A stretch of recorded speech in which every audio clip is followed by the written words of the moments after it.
وہی آسمانوں اور زمین کا پیدا کرنے والا ہے، اس کی اولاد کہاں سے ہو جبکہ اس کی بیوی ہی نہیں؟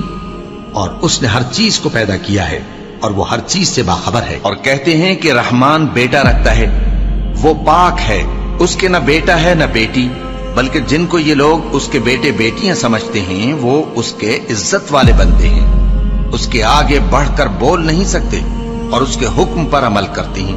ایسا کہنے والو، یہ تو تم بری بات زبان پر لاتے ہو۔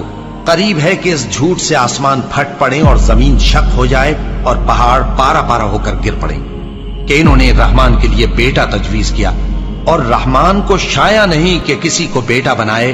ہر شخص جو آسمانوں اور زمین میں ہے رحمان کے روبرو بطور بندہ ہی آئے گا۔